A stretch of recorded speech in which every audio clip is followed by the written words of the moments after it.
हमारे भीतर आध्यात्मिक प्राणों का संचार कैसे हो, इसके लिए प्रतिदिन भावनाओं की संजीवनी हमें दी जा रही है। भावनाओं की संजीवनी जब हम देते हैं तभी हमारे भीतर में अध्यात्म की ओर रुचि बढ़ती है या अध्यात्म के प्रति गाढ़ श्रद्धा होती है। विगत दिनों में अपन जान रहे हैं कि जैसी भावना वैसे ही विचार और जैसे विचार वैसा ही संसार, यानी चिंतन और चारित्र के जो मूल है वो ये है भावनाएं। लगभग 10-12 दिनों से एक यही चिंतन अपन प्रतिदिन कर रहे हैं और उन भावनाओं की सीढ़ियों के माध्यम से अपने उन विचारों को ऊंचाइयों तक लेकर जा रहे हैं। जिस प्रकार से सोपान होते हैं, उनके ऊपर चढ़ने से हम ऊंचाई को प्राप्त होते हैं, ऐसे ही 12 भावनाएं आचार्यों ने हमें दी और जो तीर्थंकरों से हमें मिली, उन तीर्थंकरों के उस 12 भावनाओं के माध्यम से अपने परिणामों को और ऊपर की ओर लेकर जा रहे हैं। कल अपन ने बहुत ही दुर्लभ भावना की बात की थी, किस प्रकार से मनुष्य पर्याय दुर्लभ है। तो एक व्यक्ति ने मेरे से प्रश्न किया, महाराज आप बोल रहे हैं मनुष्य दुर्लभ है और इधर परिवार नियोजन के उपाय किए जा रहे हैं। बोलो, मनुष्य जीवन दुर्लभ है, लेकिन फिर भी मनुष्यों को संख्या तो कंट्रोल की जा रही है, क्योंकि इतने ज़्यादा जनसंख्या तो बढ़ती चली जा रही है। तब हमने उसको बोला, भाई यहाँ पर उस मनुष्य की बात नहीं है, यहाँ पर मनुष्यता की बात है। आज आकृति से तो हमें मनुष्य बहुत सारे नजर आ रहे हैं, लेकिन प्रकृति से मनुष्य नजर नहीं आ रहे। यहाँ पर प्रकृति के जो मनुष्य हैं उनकी दुर्लभता की बात है। आकृति से तो बहुत सारे मनुष्य हो जाते हैं, लेकिन जो स्वभाव से अंदर में जो मनुष्यता का गुण होना चाहिए वो नहीं मिल पा रहा है, वो बहुत दुर्लभ है। और वह दुर्लभ नहीं, फिर उसके बाद में और आगे आगे, चाहे वो रत्नत्रय का पालन, और रत्नत्रय का पालन भी उससे भी ज़्यादा समाधि का मिलना, ये सब दुर्लभता अपन ने कब देखी। आज अंतिम भावना 12 भावनाओं में धर्म भावना जिसको कहते हैं, ये अंत में नहीं रखी है, ये 11 भावनाओं का सार है, निचोड़ है, बल्कि उनका आधार है। जो 11 भावना अपन भाई, उनका आधार है धर्म भावना, क्योंकि धर्म के बिना ना कुछ भी संभव नहीं, शुरुआत ही नहीं। ABCD भी हम भावनाओं की तभी जान पाएंगे जब धर्म भावना को अपने अंदर में स्थान दे पाएंगे। आचार्यों ने बहुत सरल शब्दों में कहा कि एक कारिका कही, वत्तु स्वभाव धर्मो क्षमादि भाव व 10 वियो धम्मो ऋण तयम धम्मो जीवाणम रक्षणम धम्मो। धर्म की एक नहीं, खूब परिभाषाएं बता दी, जो आपको अच्छी लगे वो ले लो, लेकिन आचार्य कहते हैं कि सब एक दूसरे से जुड़ा हुआ है। आप कोई सी भी, चाहे वत्तु स्वभाव धम्मो बोलो, चाहे क्षमादि 10 वियो धम्मो बोलो, चाहे ऋणतम धम्मो बोलो, और चाहे जीवाणम रक्षणम धम्मो बोलो, सब में एक ही है, अहिंसा परमो धर्म। अहिंसा परमो धर्म, बस सबसे आपने देखा, जीवाणम रक्षणम धम्मो, जीवों की रक्षा करना धर्म है। कब रक्षा होगी? जब रत्नत्रय का पालन करेंगे। संसार में रहकर रक्षा होती है क्या? बोलो, सुबह से शाम तक आप आरम सारम से बच सकते हैं क्या? नहीं बच सकते हैं, क्योंकि जरूरी है ना, जरूरी है। लेकिन उस आरम सारम में भी हम कितना हिंसा से बच सकते हैं, ये आपको धर्म सिखा देगा। फिर उसके बाद में केवल रत्नत्रय का पालन कैसे होगा? तो बोलते हैं रत्नत्रय का पालन, उत्तम क्षमादि आदि 10 धर्म हैं, उनके द्वारा होगा। बस उतने में ही अपना धर्म हो गया? नहीं, वस्तु का जो स्वभाव है उसको हमें अंगीकार करना पड़ेगा, तब जाकर हम धर्म की सही परिभाषा जान पाएंगे। इसलिए हमें धर्म के प्रति अगाध श्रद्धा होनी चाहिए। 4 शब्द हैं: धर्म के प्रति श्रद्धा, धर्म की भावना, धर्म का आचरण और धर्म का फल। या दूसरे रूप में कहें तो धर्म की भावना, धर्म की उपासना, धर्म की आराधना और धर्म की साधना। भावना से लेकर साधना तक पहुंचना है। भावना तो बहुत सरल है, धर्म भावना भारे हैं अपन, लेकिन उसकी साधना करना है जब तक। और साधना क्या है? साधना कुछ नहीं। गौतम बुद्ध से एक बार पूछा गया, आपने धर्म से क्या पाया, या धर्म ने आपको क्या दिया? बोले धर्म देने का बात ही नहीं करता ना, धर्म को तो छुड़ाने की बात करता है, त्यागने की बात कर रहा है। क्यों? क्योंकि हमारे भीतर सब कुछ है। ये बताओ, क्षमा बाहर से लाना है क्या? बस क्रोध को हटा दो, क्षमा अपने भीतर है ना। मान को हटाना है, मार दो, अपना आप प्रकट हो जाएगा। वो उसको कहीं से डालना नहीं है, न कोई डाल सकता है, डाल भी नहीं सकता। तो फिर महाराज जी आप उपदेश दे रहे हो, वो क्यों दे रहे हो? वो तो हमारे भीतर है ही ना। बस वो जो ऊपर जो कालिक आ गई है, राख आ गई है हमारे अंदर में, जो आत्मा के ऊपर, उसको हटाना है। स्वभाव को कहीं से डाला नहीं जाता। वस्तु स्वभाव धम्मो, सबसे पहली परिभाषा यही है। और स्वभाव त्रिकाल होता है। जल का स्वभाव शुद्ध है, शीतल है, शांत है, जल की तरह है आत्मा, फिर क्यों अशांत है? फिर क्यों अशांत है? जल का स्वभाव शुद्ध है, शीतल है, शांत है, जल की तरह है आत्मा, फिर क्यों अशांत है? ये हमारी आत्मा उस जल की तरह ही है, बिल्कुल। लेकिन अभी वो भट्टी पे चढ़ा हुआ है, हम क्या कर लें? फिर महाराज जी हाँ बस भट्टी से नीचे उतार दे, शांत हो जाएगा। पानी का स्वभाव त्रिकाल शांत है, लेकिन अभी उसको आंच का संयोग मिला हुआ है, तो वो क्या कर रहा है? उफन रहा है, उबल रहा है। बस तो क्या करें? पीने योग्य करना है ना, पीने योग्य बनाना है ना, तो बस चूल से नीचे उतार के रख दे। थोड़ा सा wait and watch, wait and watch. थोड़ी देर में वो गरम गरम के अंदर हाथ देगा खिचड़ी में तो जल जाएगा। आप लोग माताएं होती है ना, जैसे छोटा बच्चा होता है, जल्दी होती है, जल्दी जा मुझे भूख लगी, जल्दी दे। बेटा दे रहे हैं, खीर बनी, अच्छी बनी है, बढ़िया बनी है, लेकिन थोड़ा शांति तो रख, अब साइड से खाना शुरू कर ले। बस ये उसका स्वभाव हमें आना चाहिए। स्वभाव क्या है ये हम जान जाएंगे तो निश्चित रूप से ये भी पता लग जाएगा कि हाँ धर्म क्या है। लेकिन हमने उस स्वभाव को जाना ऊपर ऊपर से, थोड़ा थोड़ा सतही तौर पे, उसमें डेप्थ में जब तक नहीं जाएंगे तब तक आपको उसकी प्राप्ति होगी क्या? बोलो। तुम कल से उधर से पहले से ही रोट लिया कर। हम ये बोल रहे हैं कि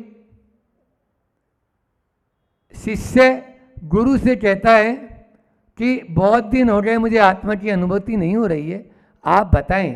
तो शिष्यों को समझाने के लिए कई प्रकार के हथकंडे गुरुओं को भी अपनाने पड़ते हैं, क्योंकि ऐसे उसको समझ में कैसे आएगा। जा 1 लोटा शराब लेकर आ, 1 लोटा शराब लेकर आ। पहले तो गुरु सोचा कि क्या बात है, लेकिन गुरु ने बोला है, लेके आया। बोले सुन, इस शराब से कुल्ला करना है। क्या करना है? ध्यान रखना, एक घूंट भी तेरे हलक के नीचे नहीं उतरनी चाहिए। बस वो पूरा का पूरा लोटा खाली कर दिया कुल्ला कर करके। अब गुरु ने कहा क्यों तुम्हें नशा चढ़ा क्या? अरे गुरुदेव नशा कहाँ से चढ़ता, मैंने तो कुल्ला किया है, उसको नीचे थोड़ी उतारा है। बस बेटा आज तक तूने धर्म का कुल्ला ही किया है, उसको हलक से नीचे नहीं उतारा है। यदि नीचे नहीं उतारेगा तो तुम्हें नशा कैसे चढ़ेगा? बस धर्म का नशा भी आपको तब चढ़ेगा जब आप उसको भीतर में उतारेंगे। आज तक हमने केवल कुल्ला ही किया है, अब कुल्ला कहेंगे तो ऊपर ऊपर से। रत्नों की प्राप्ति ऐसे ही नहीं होती, नीचे जाना होता है। गहरे पानी में डुबकियां गोताखोर सागर में लगाते हैं, खाली हाथ लौट लौट कर आते हैं, लेकिन मुट्ठी उसकी हर बार खाली नहीं होती, कोशिश करने वालों की हार नहीं होती। ऐसा हरिवंश राय बच्चन, अमिताभ बच्चन के पिताजी ने लिखा है। इसलिए वो बार बार नीचे जाएगा, बार बार, तब जाकर वो रत्न एक आध बार हाथ में लेकर आएगा। वो रत्न अपने हाथ में तभी लगेंगे जब हम गहराई में उतरेंगे। हमें गहराई में उतरने की जरूरत है। मैं तो कहता हूं कि परलोक को सुधारने हेतु धर्म नहीं करो, ये लोक को सुधारने हेतु धर्म करना है। परलोक को सुधारने का धर्म उधार का धर्म है, और ये लोक को सुधारने का धर्म नगद धर्म है। हमारे आचार्य तो, मोदी जी भी अभी तो कैश की बात करते ना, हाँ कैशलेस ऐसा बोलते हैं वो। तो यहाँ पर हमारे यहाँ उधार में उद्धार नहीं है, नगद में उधार है। इसलिए ये लोक सुधारने हेतु हमें धर्म करना चाहिए। स्वर्ग जाने हेतु धर्म नहीं, जीवन को स्वर्ग बनाने के लिए धर्म करो। पुण्य कमाने हेतु धर्म नहीं, जीवन को पुण्य बनाने हेतु धर्म करो। और पाप काटने हेतु धर्म नहीं, पाप को त्यागने हेतु धर्म करना है। पाप को काटने से काम नहीं चलेगा। पाप को आप कितना काटोगे, वो स्थिति ऐसी है आप लोगों की कि गज स्नानवत, या भगवती आराधना में आया चंदू चुटकर में। महाराज जी ये क्या होता है, ये नए शब्द सुना है। गज स्नान तो सुना होगा ना, हाथी जाता है तालाब में, स्नान करता है, बहुत अच्छे से रगड़ रगड़ के नहाता है, बाहर आता है, सूंड में मिट्टी उठाता है और ज्यादा डाल लेता है। बोलो, पाप को त्यागना और पाप को काटना रात दिन का अंतर है।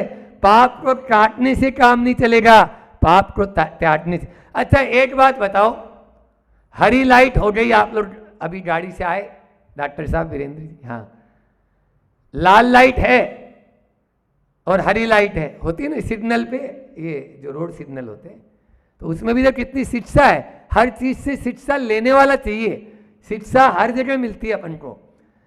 हरी लाइट का सिग्नल है, आप गाड़ी ड्राइव नहीं करेंगे, आपको चालान ठोक देगा क्या? बोलो ना, नहीं ठोकेगा ना। आपका कोई जरूरी कॉल था या आपने फोन उठा दिया है, बातचीत चल रही है, आप साइड में खड़े हो और ट्रैफिक जा रहा है, कोई आपको मतलब नहीं, सामने वाला भी आपके कोई नहीं बोलेगा। लेकिन लाल सिग्नल है, रेड लाइट है, और आप गाड़ी चला देंगे तो क्या करेगा? चालान ठोक देगा। बस बहुत सारे लोग आते हैं, बोले महाराज जी हम पूजा अभिषेक तो कर सकते हैं लेकिन गुटखा नहीं छोड़ सकते। बोलो, वो पूजा अभिषेक करना क्या है? ग्रीन सिग्नल में रुका हुआ है, लेकिन गुटखा खाना रेड सिग्नल में गाड़ी को ड्राइव करना है। आप आगे पहले वो छोड़ो ना, फास्ट फूड है, मांसाहार है, अंडा है आदि का त्याग। घर परिवार में जो आपके junk food, fast food, bakery item आ रहे हैं, ये क्या है? बोलो, धर्म की लंबी लंबी छोटी छोटी बात तो कर रहे हैं। इसलिए मैं बोल रहा हूं ना, धर्म की भावना और धर्म की साधना बहुत अंतर है।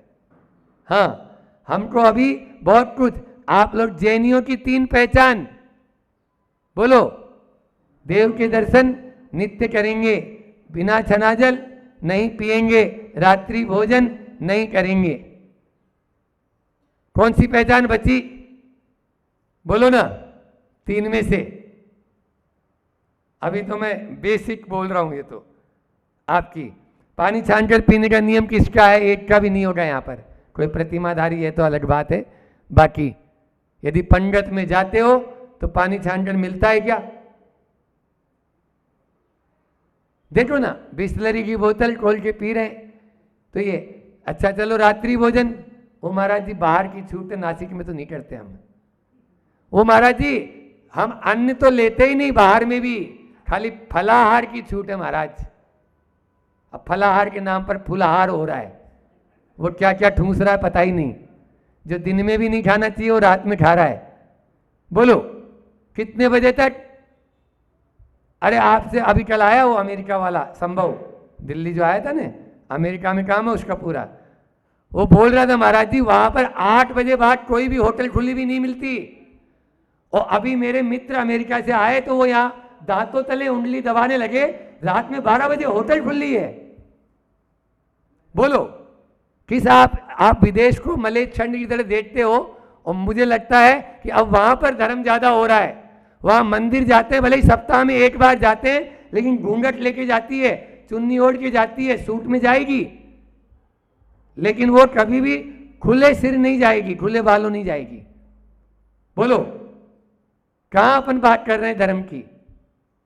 ये चीजें वहां पर एडॉप्ट कर रहे हैं क्योंकि उनको मालूम है कि मंदिर में किस प्रकार से मुझे प्रवेश करना है, मंदिर में मुझे चेहरा नहीं दिखाना है, मंदिर में मुझे रूप नहीं दिखाना है, मंदिर में मुझे कपड़े नहीं दिखाना है, मंदिर में मुझे भगवान के दर्शन करना है, और भगवान के दर्शन के लिए मुझे चुन्नी सिर पर लेना है। ये भावनाएं बहुत अचंभित होते हैं। अपने यहाँ पर जिंदगी अब रात में 12 बजे बाद शुरू होने लगी है, 11 बजे बाद। क्यों? क्योंकि बिल्कुल गिरते चले जा रहे हैं। कहाँ तक गिरोगे?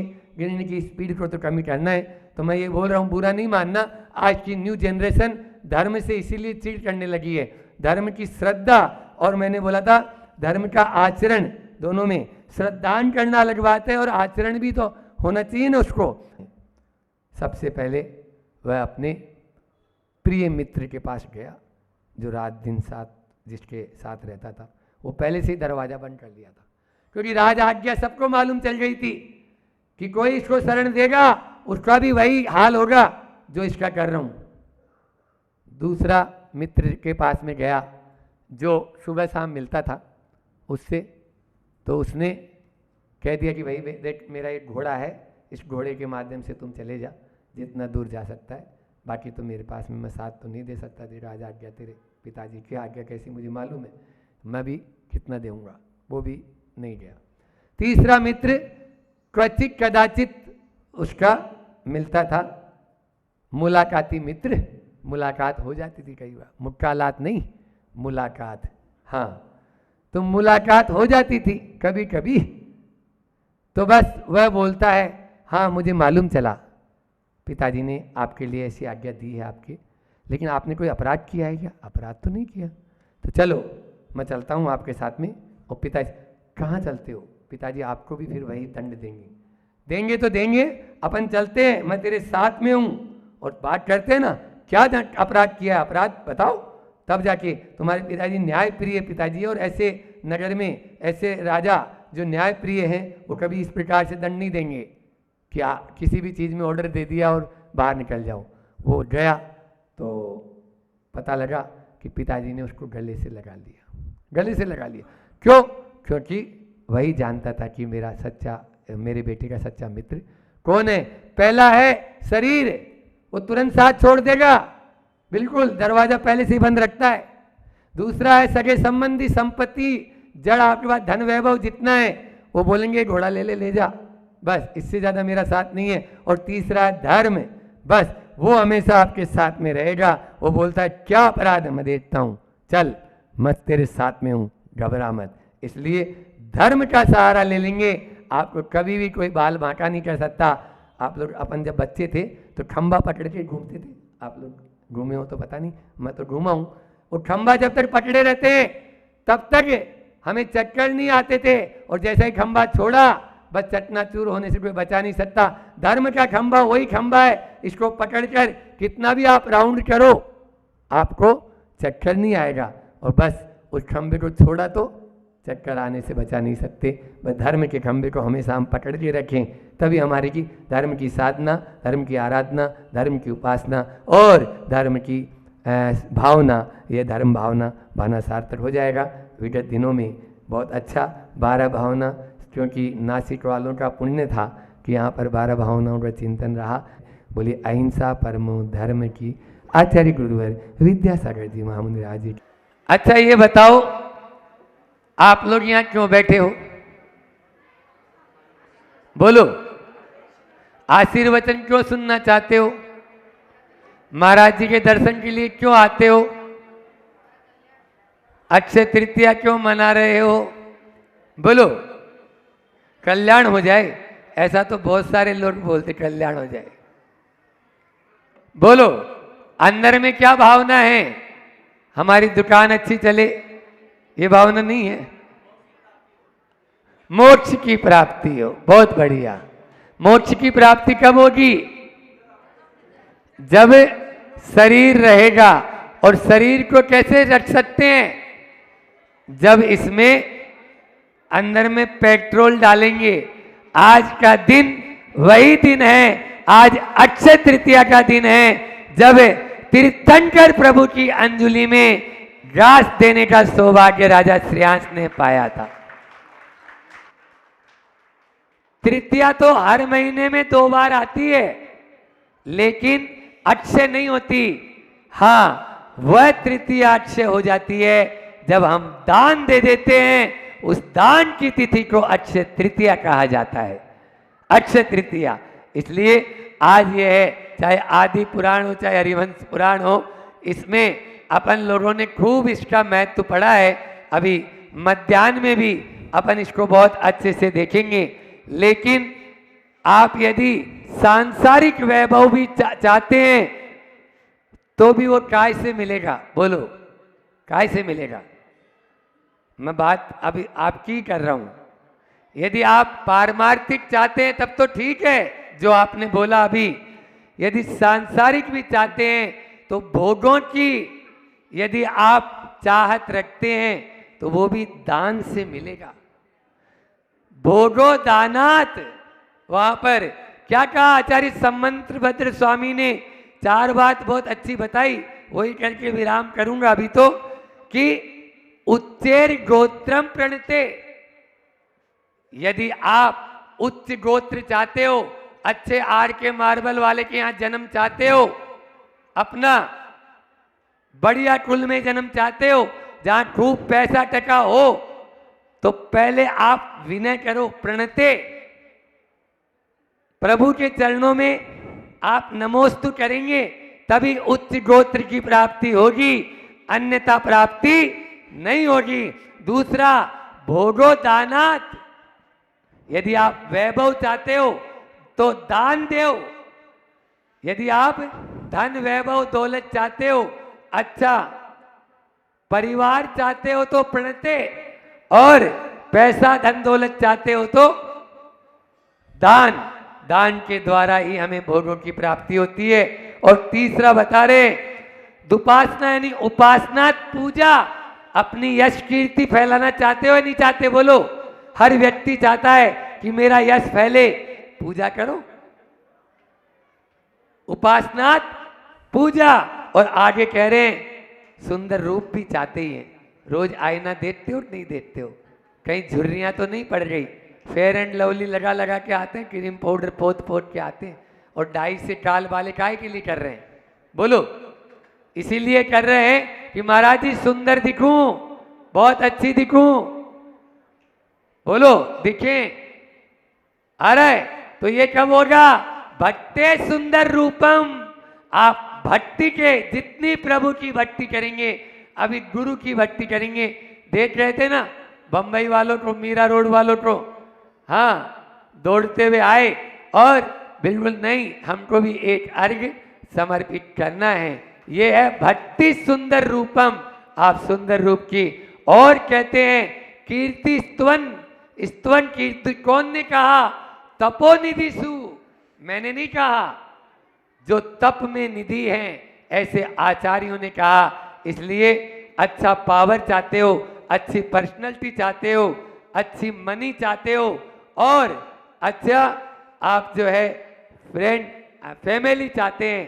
4, अच्छा पावर, अच्छी पर्सनैलिटी, अच्छी मनी, और मोर मनी जिसको बोलते हैं, और अच्छी फैमिली चाहते हो, तो आपको प्रभु की पूजा और उपासना ही एक सहारा है। इसके अलावा कोई दूसरा सहारा नहीं है। इसलिए आज के दिन, अक्षय तृतीया के दिन ही दान की शुरुआत हुई। धर्म तीर्थ की प्रवृत्ति बाद में हुई, दान तीर्थ की प्रवृत्ति पहले हुई। हाँ, और ये भी आप मान के चलिए, दान की प्रवृत्ति होगी तभी धर्म आपका आगे बढ़ सकता है। अन्यथा नहीं बढ़ सकता। लेकिन क्या करें, मोह की पराकाष्ठा होती है। आदमी जिंदगी भर धन धन धन धन धन धन धन करते पूरा का पूरा समय व्यतीत कर देता है। न उसको सुबह देखता है न शाम देखता है, बस धन धन धन। न कोई पड़ोसी देखता है न अड़ोसी देखता है, बस धन धन धन धन। न कोई व्यापार देखता है और न कोई अपना संबंध देखता है। बोलो, केवल क्या? धन धन धन। और एक दिन उसका निधन हो जाता है। क्या हो जाता है? निधन हो जाता है। और अपने ही पिताजी की कुमकुम पत्रिका नहीं, शोक पत्रिका कि धन धन धन धन करते आदमी का निधन हो जाता है। और वह इसी में ही अपना रिजल्ट क्या है? वही रिजल्ट है और कोई रिजल्ट नहीं है।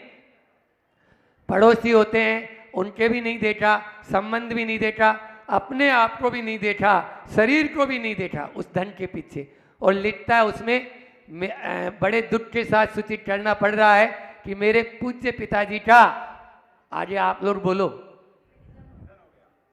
निधन। निधन, उसमें निधन हो गया, ऐसा लिखता है। अरे कोई दुश्मन लिखता तो अच्छा था, वो बेटा लिख रहा है, सोटा कुल परिवार उसमें नीचे लिखते हो आप लोग। तो ये जिंदगी भर ये धन साथ में जाने वाला नहीं। आचार्य भगवान और आज ये है अक्षय तृतीया पर्व, यही कह रहा है कि आदिनाथ का आ कहता है अब तो आसक्ति छोड़ो। आदिनाथ का आ कहता है अब तो आसक्ति छोड़ो। आदिनाथ का दी कहता है दीनता मत ओढ़ो। दीनता मत ओढ़ो। आदिनाथ का ता कहता है ना इंसाफी नहीं करो, ना इंसाफी नहीं करो। और आदिनाथ का ध कहता है थमकर। आदिनाथ का थ कहता है थमकर अब विचार करो। थमकर अब विचार करो। बस विचार करने की जरूरत है, तभी आज अक्षय तृतीया मनाना हमारा सार्थक हो गया। अभी इतना ही रखते हैं आप सबकी ओर से, और मैं अपनी ओर से महाराज जी चरणों में निवेदन कि वे भी आशीर्वचन। अपनी गति से आगे बढ़ रहा है, फिर भी एक बात सदैव याद रखना, सत्कार्य हो, पुण्य के कार्य हो, अच्छे कार्य हो, इस अच्छे सत्कार्य और पुण्य के कार्य में संपूर्ण जगत व्यापार का जगत नहीं है, बल्कि जुए का जगत है। व्यापार का जगत नहीं है, बल्कि जुए का जगत है। इस जगत में जो गिन गिन कर देता है, जिन जिन कर भक्ति करता है, ये गिन गिन कर अपना ये कहता है मैंने इतना कर लिया, बदले में भी उसे गिन गिन कर ही मिलता है, ऐसे नहीं मिलता। जबकि जो सब कुछ न्यौछावर करके करने के लिए तैयार हो जाता है और सर्वस्व देने को तैयार हो जाता है, उसे ही सर्वस्व मिलता है। बात ध्यान रखना। मैं आपसे पूछता हूँ, किसान धरती में जब बीज बोता है तो वो व्यापार की बुद्धि से नहीं बोता है, वो जुआरी के अब क्या पता कितना मिलेगा मालूम नहीं, बस उसने तो वो बो दिया है।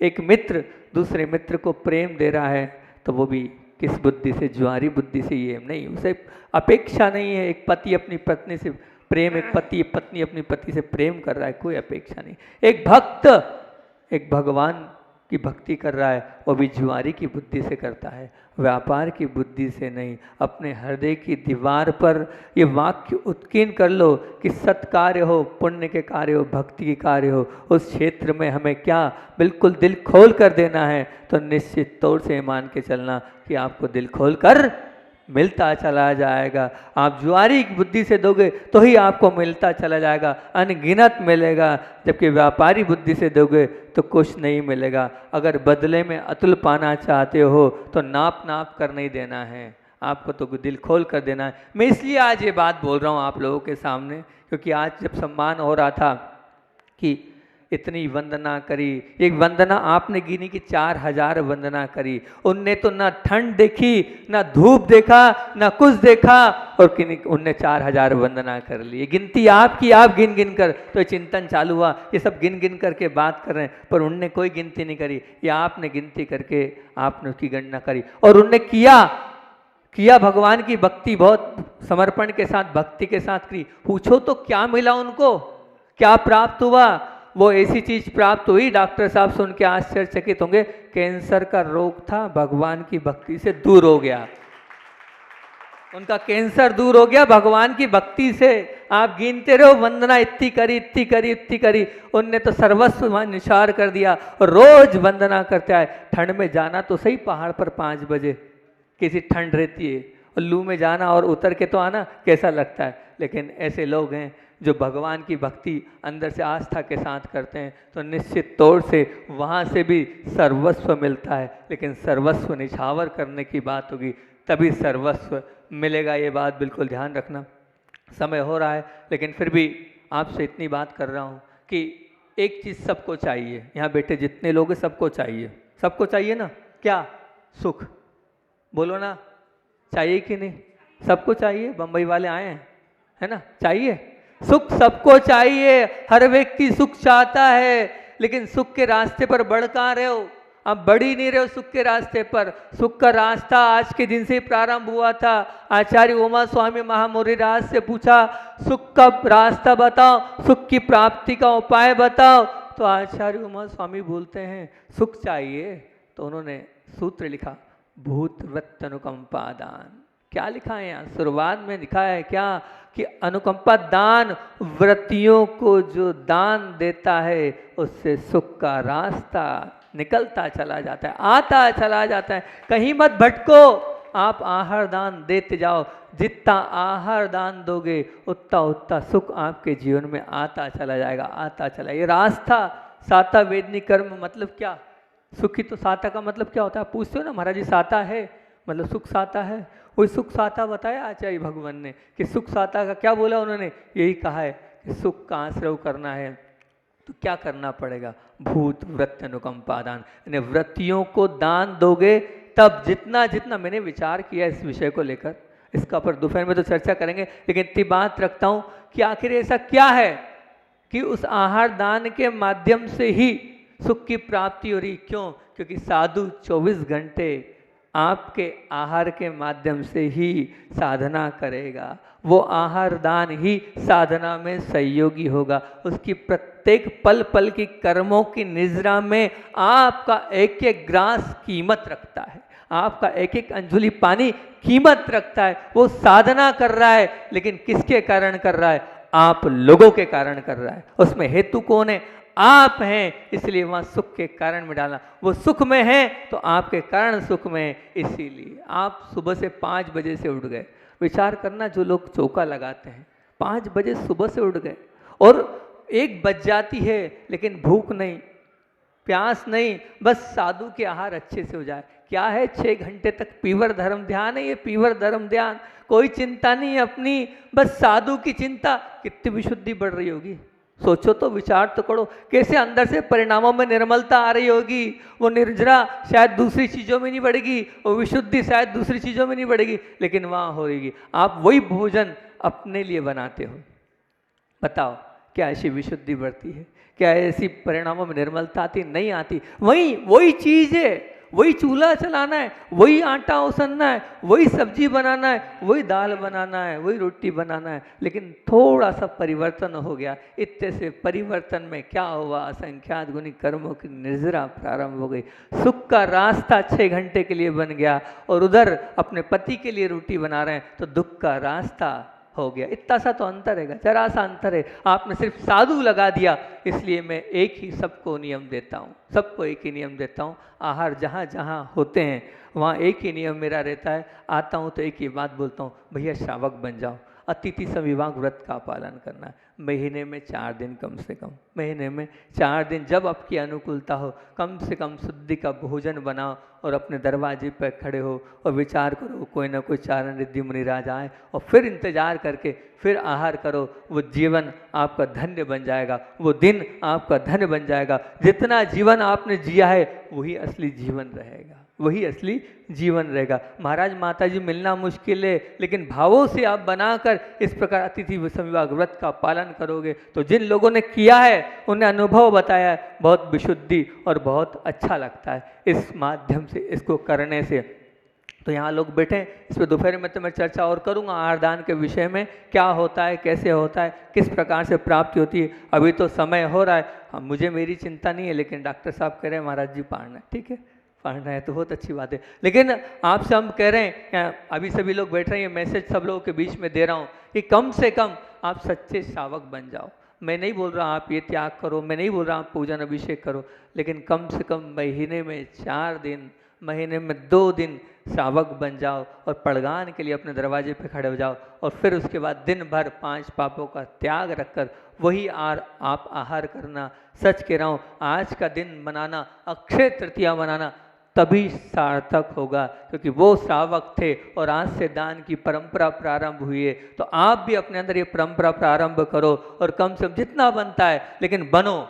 सच्चा जीवन श्रावक का जीवन है और श्रावक के जीवन की शुरुआत होती है अतिथि संविभाग व्रत से, अतिथि संविभाग व्रत से। और आज का जो दिन है वो अतिथि संविभाग व्रत का दिन है। अगर आप वो करेंगे तो ये मान के चलना आपने अपने जीवन में धर्म को प्रारंभ कर दिया है। नहीं तो अभी आपके जीवन में धर्म प्रारंभ नहीं हुआ है। अगर सुख की प्राप्ति करना है तो क्या करना पड़ेगा? भूत प्रत्यनुकंपा दान, मतलब व्रतियों को दान देना होगा। बताओ गजपंथा वालों, इतने दिन हो गए, क्या साधु आपके आए, आहार दान दिया आपने?